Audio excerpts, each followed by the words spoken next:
ئادابەکان فێر ئەکرێن بە ئیسلام ئاشناکرێن بە شوێن پێغەمبەرمان ئەبرێن بەرەو ئاواتمان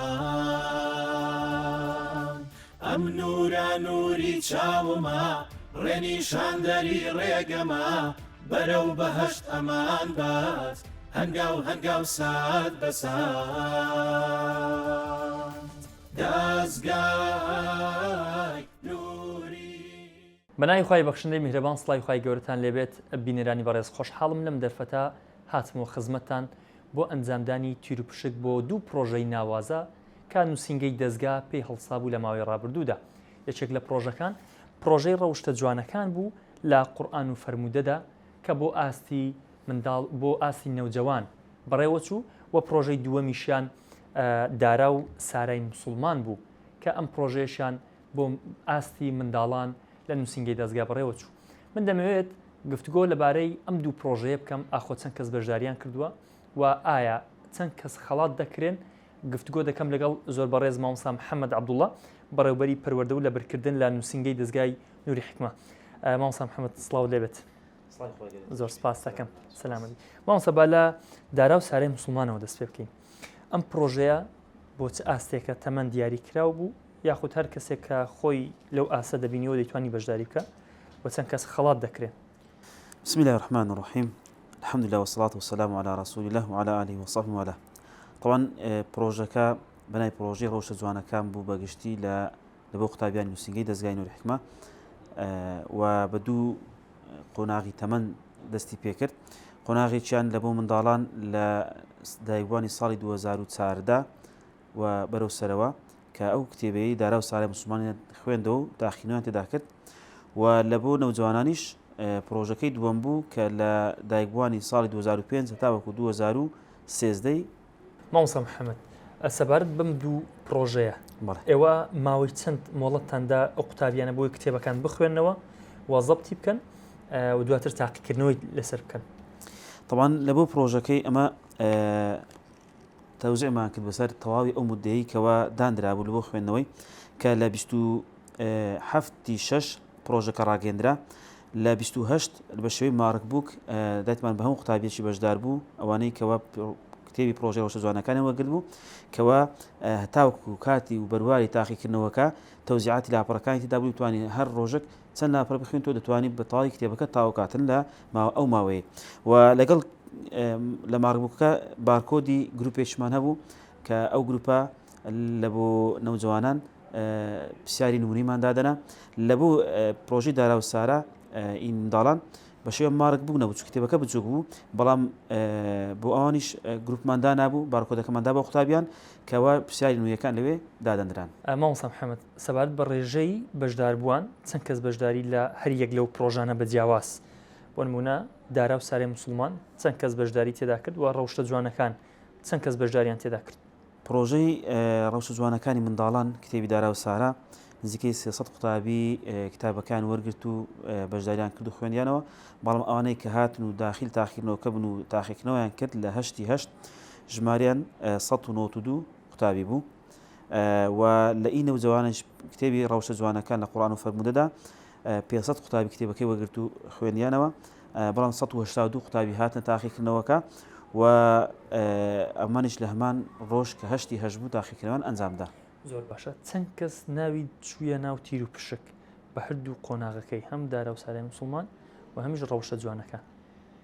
بەڵێ طبعا ئەمە کاتێک ئێعلانمان کرد و ڕامان گەیاند 6 خڵاتماندا ناومان هێنا کە خڵاتەکان لاپتۆپ و هەروە ئایپاد بوو لە بۆ نەوجوانان لە بۆ منداڵانیش ڕاستی تەنها عەدەدماندانە وتمان 15 خڵات شایستە بەڵام ناوەکەمان ئاشکرا نەکرد ئەو کاتی دەکرێت و ئێستا کاتی خۆیتی.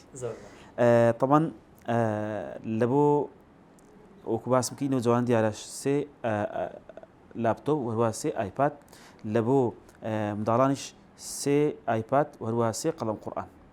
زۆر باشە. دەست پێ بکەن کاتی هاتووە یاخۆ شتێکی دیکە ماوە باسی بکەین مامۆستا؟ ناوەڵەتەوە زۆر دەست پێ دەکەین. با دەست بە ئەنجامدانی تیر و پشکەکە بکەین لە ڕەوشتە جوانەکانەوە دەست پێ دەکەین ئەوانەی کە نمرەی 100یان هێناوە ڕاستەخۆ لێرەوە پرۆژەکە تیر و پشکەکان ئەنجام بدەین. طبعا ئەوە لەگەڵ سەدەکان ئەوانەی کە دووە من لەبەر ئەوەی ڕەوشە جوانەکان پەنجاب پرسیار بوو سەدەکان یەکە من 98 دووەمە ئەمە 98ەکانیش هەندێک خەڵاتی تایبەتیان لەبوو دەکەین ئینشاءڵڵا هەندێک لەوێش ناوی هەڵدەبژێرین لە دارا و ساراژ لەبەر 25 پرسیار بوو هەر پرسیاری 4 نمرەی لەسەر بوو یعنی 100 یەکەمە 96 دووەمە لە 96ەکانیش کە دەکات دووە من سێ خەڵاتیش لەوان هەڵدەبژێرین ئینشاءڵڵا ئینشاءڵڵا زۆر باشە مامۆستا بۆ جەنابەت بسم الله لێ بکەوە یەکەم خەڵات جەنابەت ڕێکێشە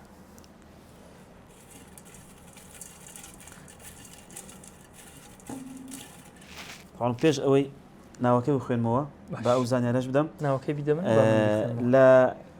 لە دارا و سارای مسلمان پرۆژەکەی منداڵان ئەو قوتابیانەی کە سەدیان هینابوو ژمارەیان 54 قوتابی و سەدیان هینایە و 43 قوتابیش 96 هینە و پلەی دۆ من بەڵام لە پرۆژەی ڕەوشتە جوانەکانی نەوجەوانان 21 قوتابی سەدی هینایە کە یەکە من واتە 21 کەس لەنا ئەو شوشەیدا هەیە بەڵێ وەروەها 38 قوتابیش 98 هینایە و پلەی دۆمیان لەسینایە زۆر باشە دەست خۆش بێخوا ناوی یەکەم طبعاً هەم بۆ کوڕان و هەم بۆ کچانیشە بەڵێ وایە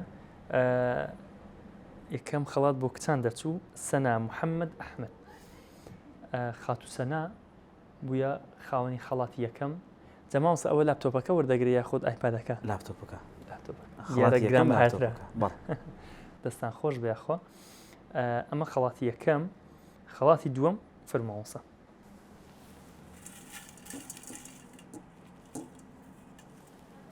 دەست خۆش بێخوا خەڵاتی دووەمیش هەر بۆ خاتوونێکە بۆ کچان دەرچووە نور مەڕوان فەرحان نور مەڕوان فەرحان بووە خاوەنی خەڵاتی دووەمی پرۆژەی ڕەوشە جوانەکان زۆر باش ئەوە دوو لاپتۆپ ئەو جارە دەکەوێتە وەزانم لاپتۆپێک کەماوە لاپتۆپیش کەماوە بەڵێ زۆر باش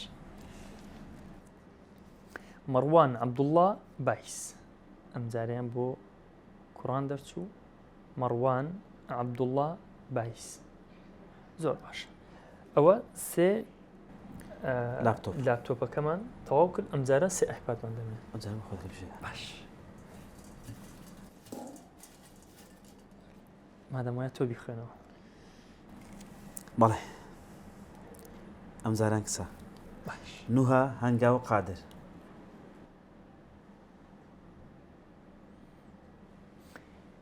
زۆر باشە خەڵاتی دووەم خەڵاتی ئایپاد دووەم لە ئایپادەکە بەڵێ فەرمونەوەستا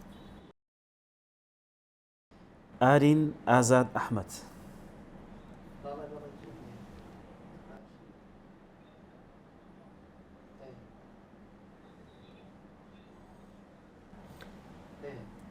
یەک خەڵاتمان دەمێنێت لە ڕەوشتە جوانەکان ئەوانەی کە نمرەی سەدیان هێناوە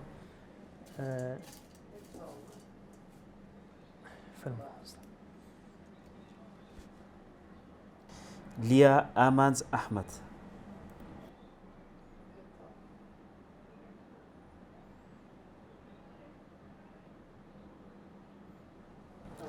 ئەوەشیان هەستێکیان مامۆستا ئایپاد مبارەکیان بێ دێنە سەر ڕەوشتە جوانەکان ئەوانەی کە نمرەی 98یان هێناوە بەڵێ 198ەکان تێکەڵ دەکرێن یاخود بەجیا نەخێر ئەوجا با ئەو بژێنە بە قوتابی خۆشەویستەکان بدەین لەبەر ئەوەی بەڕاستی ئەوانەی کە سەدیان هینایە نیشانەوەی کە خۆیان ماندوو کردووە هەموو ئەوانەی کە سەدیان هینایە پاش ئەو شەژناوە هەمویان خەڵات تایبەت دەکەن ئینشاءالله تعالی مبارەکە بمزانی بەمیش بەشداری دەکرد ئەوە بەبێتی پشکل هەمووان بەڵام لە 98ەکان دۆمەکان ئەوانش بە قورعان دەبی سێ دانەی هەڵدەبژێرین ئەوە هەندانێکی زۆر باشە خی گەورە بەرەکەت بخاتە ئیش و کار و پرۆژەتان کە هەندانێکی زۆر باشە بۆ تەمەن و ئاسە جیاوازەکان بۆی کە بتوانن لە پرۆژەکانی داهاتوو بەشداری بکەن زۆر باشە چەند خەڵات بۆ نەوتۆشەکان خەڵاتی دیکە لە نەوتۆشتەکان زۆر باش سێ خەڵاتی دیکە بۆ نەوتۆشەکان ڕادەشێشین با من بسمیانی لێ بکەم ئەوستا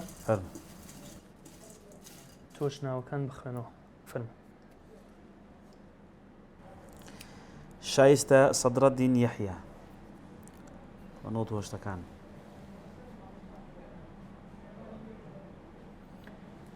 زۆر باش ئەوە خەڵاتی یەکەم لە نەوتۆشتەکان خەڵاتی دووەم لە نەوتۆشتەکان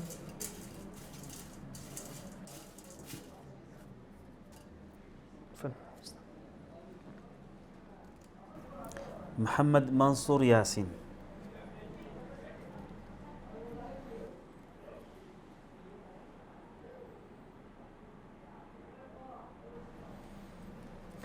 زۆر باشە. خەڵاتی سێیەم و کۆتایی.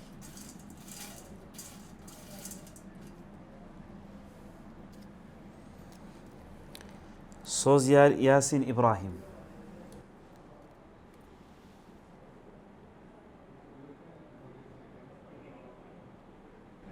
زۆر باش. ڕەوشتە جوانەکان کۆتا هات لە بۆ نەوجوانان دەوام ئەویان.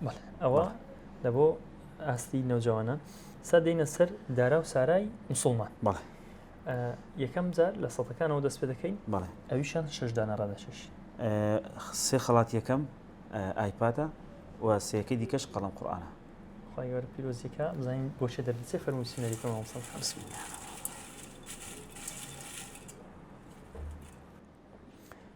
بسم الله.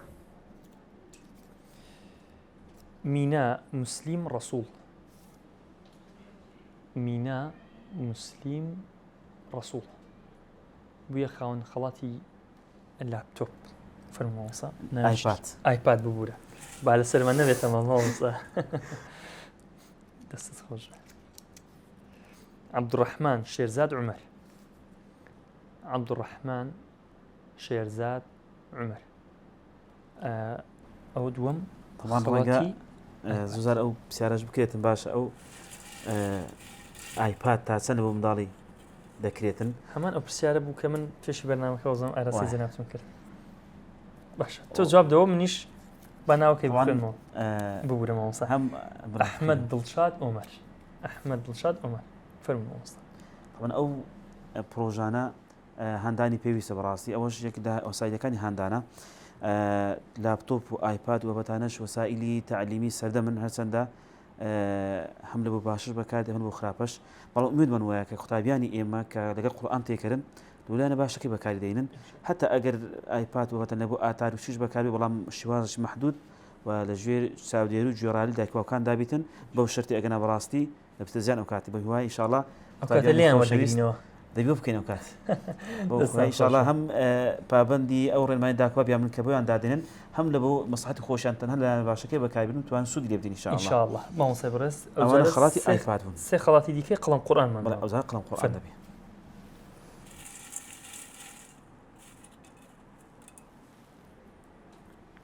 زۆر باش. ئەنیس ئارام محەممەد. ئەنیس ئارام محەممەد بوویە خاوەنی قەڵەم قورئانێک.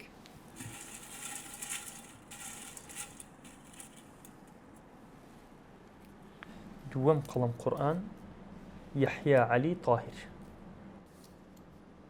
یەحیا عەلی تاهیر پیرۆزبایی لێ دەکەین. دووەم قەڵەم قورئان.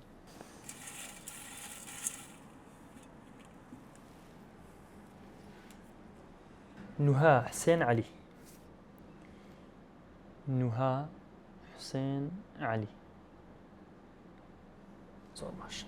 مامۆستا ئەوە هەر شەش خەڵات لە دارا و سارای موسڵمان. بەڵێ هەموویان لە سەدەکان بوو بەڵام هاوشێوەی نەوجوانی ئینشاءڵڵا ئەوانیش هەموو سەدەکانی دیکەش خەڵات تایبەت وەردەگرن وەکو بەرچاوڕوونیش لە بۆ قوتابیانی ئازیۆی بزانن خەڵاتەکان چییە لە بۆ نەوجوانان ئەوانەی کە سەد و ئەوانەی سەدیان هینایە بەڵام ئەوەی کە بەژاری ڕەوشە جوانەکانی کردووە ئەوانە لە بۆ کچان سێتی زی و سوێتی جوانکاری زیو هەیە ئەوانە لە بۆ دەکرێن ئینشاءڵڵا لە بۆ کوڕەکانیش کاتژمێری زیرەک و لە بۆ منداڵەکانیش کە ئەوانەی ئێستا کە سەدیان هینا و ناویان دەرنەچووە ئەوانەش هەمووی یاری فکری هەیە ئەوانە لە بۆ دەکرێن ئینشاءڵڵا. بۆ کوڕان و بۆ کچانیش. بەڵێ یاریەکە بەڵام بەپێی کچان و کوڕان شێوازەکەی دەگۆڕێ بەڵام بە هەردووشیان یاری فکری دەبێت ئینشاءڵڵا. ئینشاءڵڵا دەستان خۆش بێ. خۆی گەورە بەرەکەت بخات. سەدەکان پێویست بە زیادڕاشان زیاتر ناکە و هەمیان خەڵان خەڵات ئینشاءڵڵا. بەڵام ئەو شەشە خەڵاتی تایبەتترن. بەڵێ خەڵاتی پێوان جیاوازترە. نۆت شەشەکانمان دەبێنێ مامۆستا بفەرموو. فەرموو مامۆستا خۆت ئەو یان ئەچون نزیکتری.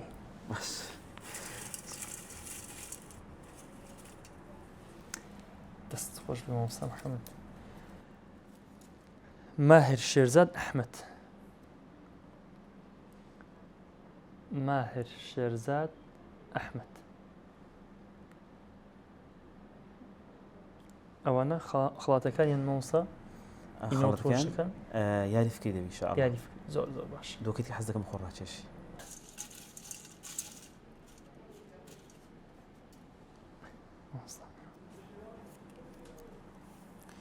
نور محمود إسماعيل.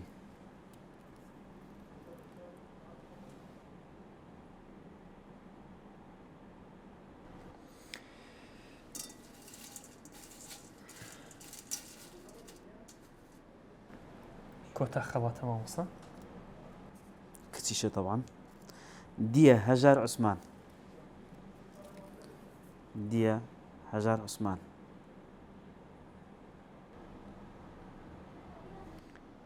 زۆر باش. مامۆستا خەڵاتەکانمان کۆتایی هات. پرۆژەکەش ڕۆ کۆتاییە. دەمەوێت بەر لەوەی کۆتایی بە بەرنامەکە بێنم.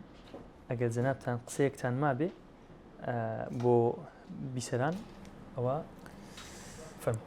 طبعا ئەو پرۆژانە ئینشاڵڵا بەردەوام دەبن و کۆتایی پێ نەرێت دەزگای نووری حکمە. هیوادارین قوتابیان بەگەرمگۆڕی بەشداری تێدا بکەن و لە پرۆژەکان دیکەش هاو بەشدار بن تێدا.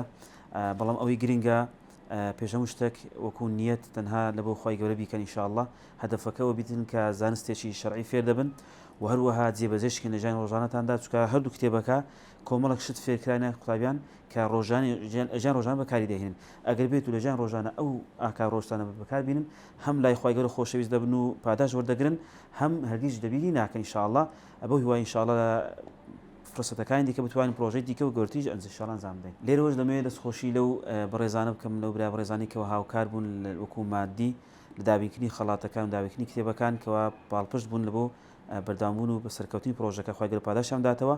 وەروها دەمێ و خاڵش بخەمەڕوو کە الحەمدوللا فێرخوازانمان بەتایبەت لە نەوجەوانان یەک لە خاڵەکان و یەک لە پرسیارەکان کە بەو پەڕی ئەمانەت و الحەمدوللا جوابیان دابووە. ئەویش ئەو کتێبی پرۆژەی ڕەوشە جوانەکان طبعاً کتێبەکە زۆرە هەچەندە دەبوو هەموو خوێندرێتەوە و هەمان دانابوو و هەش مەرج بوو کەوا کتێبەکە هەموو خوێندرێتەوە. لەگەڵ کورتکاوەشمان دانابوو چکە زۆر بوو هەموو لەبەر نەدەکرا کورتکراوەکەش لەبەر دەکرێت. یەکی لە پرسیارەکان بریتی و لەوەی ئایا کتێبەکەت هەموو خوێندێتەوە یاننا کە الحەمدوللا ڕێژەشی بەرچاو لە قوتابیان بە ڕازگویانە وەڵامیان دابووە کەمیان تاوا کرد بوو و ئەوەکانی دیکەش هە بە ڕازگویانە وەڵامیان دابوو کە تاویان نەکردیە کە ئەوەش بەڕاستی جێی دڵخۆشیە کە الحەمدوللا وەرگرتنی هەدیەک نەبووە هۆی ئەوەی خوا نەخواستە ناڕاستی بڵێن بە هیوای ئینشاءالله لە پرۆژەکانی دیکەش ئەوە ڕازگویانە بەشدار بن لەگەڵمان لەوەی توانی ئینشاءالله ئێمەش دەکرێن بەردەوام بین. ئینشاءالله دەستان خۆش بێ مامۆستا محەممەد. بەر لە کۆتایی منیش پێم خۆشە چەند قسەیەک بکەم ئەگەر بزنی جەنابتان لەسەر بێت. هەڵبەتە دەستگای نووری حکمە یەکێکە لەو دەستگایانەی کەوا بۆ هەر تاکێکی کورد جێگەی شانازیە لەبەرەوەی بە ئەمانەتەوە منداڵەکانمان پەروەردە دەکەن و لێرەوە جێگەی خۆیەتی داوا لە هەر کەسێک بکەم لە هەر خێخوازێک بکەم کەەوە بۆ ئەوەی کار و پرۆژەکانی دەستگای نووری حکمە بەرەو پێشەوە بچێت ئەوە بەدڵنیاییەوە پێویستی بە هاوکاری مادی و دارایی دەکات. ئەم دەستگایانەش مامۆستا محەممەد لەسەر ئەسچی خێرخوازان بەڕێوە دەچێت. ئێمە چەندین جۆر پرۆژەی لەم شێوەمان هەیە بەدڵنیاییەوە ئەگەر بابەتی ئابووری تا چەند پشت قایمتر بێت ئێمە دەتوانین کاری گەورەتر کاری باشتر کاری چاکتر ئەنجام بدەین. بۆیە دەستگای نووری حکمە بەرە و ڕووی هەموو کەسێک واڵایە و ئێمە هیواخوازین و خاوەن پرۆژین و خاوەن بەرنامەین کە بتوانین باشتر چاکتر منداڵەکانتان پەروەردە بکەین لەسەر ڕێبازێک کەەوە هەم خۆتان لێیان ئەمین بن و هەمیش دایک و باوکان لێیان ئاسوودە بن کە دەیانێرنە دەستگای نووری حکمە. لێرەوە من دەمەوێت کۆتایی بەم بەرنامەیە بێنم تاکو دیدار بەخوای گەورەتان دەسپێرم. وسلام علیکم ورحمة الله وبرکاته.